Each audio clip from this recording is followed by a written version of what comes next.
ஜோதிட அன்பர்களுக்கு வணக்கம். வாழ்க வையகம், வாழ்க வளமுடன்.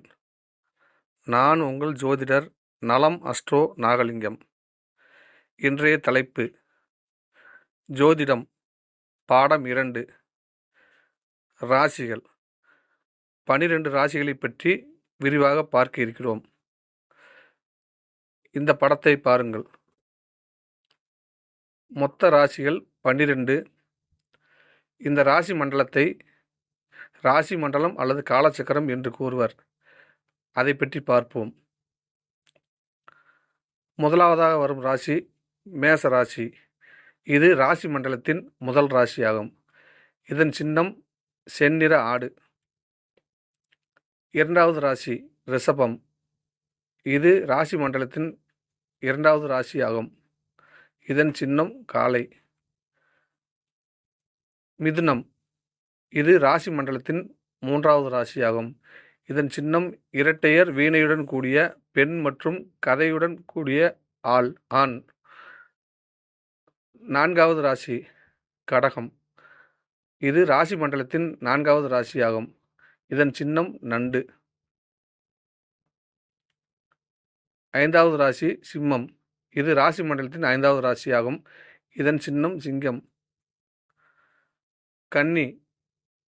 இது ராசி மண்டலத்தின் ஆறாவது ராசியாகும். இதன் சின்னம் பெண் கையில் விளக்கும் நெற்கதிரும் கொண்டிருப்பார். அடுத்த ராசி துலாம். துலாம் இது ராசி மண்டலத்தின் 7வது ராசியாகும். இதன் சின்னம் தராசு. அடுத்த ராசி விருச்சிகம். இது ராசி மண்டலத்தின் 8வது ராசியாகும். இதன் சின்னம் தேல்.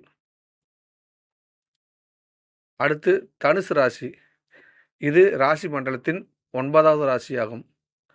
இதன் சின்னம் வில். அடுத்த ராசி மகர ராசி. இது ராசி மண்டலத்தின் 10வது ராசியாகும். இதன் சின்னம் மான் தலை மீன் உடம்பு. அடுத்தபடியாக இருக்கும் ராசியானது கும்பம். இது ராசி மண்டலத்தின் 11ஆம் ராசியாகும். இதன் சின்னம் தோளில் குடத்தை வைத்திருக்கும் ஆள். கடைசி ராசியாக, அதாவது 12ஆம் ராசியாக மீனம். இது ராசி மண்டலத்தின் 12ஆம் ராசியாகும். இதன் சின்னம் இரு மீன்கள். இப்பொழுது இந்த படத்தை பாருங்கள். இதில் 12 ராசிகளும் அதனுடைய இருப்பிடமும் மற்றும் அதனுடைய சின்னமும் கொடுக்கப்பட்டிருக்கிறது. தேவைப்படுவோர் குறிப்பேட்டில் எழுதி வைத்துக்கொண்டு பார்த்து கொள்ளலாம். மேலும் இதுபோன்ற தகவலை அளிக்கும் என்எல் அஸ்ட்ரோ யூடியூப் சேனலை லைக் பண்ணுங்கள், ஷேர் பண்ணுங்கள், சப்ஸ்கிரைப் பண்ணுங்கள். பக்கத்தில் இருக்க பெல் ஐக்கானை அமுத்துங்க. நன்றி, வணக்கம்.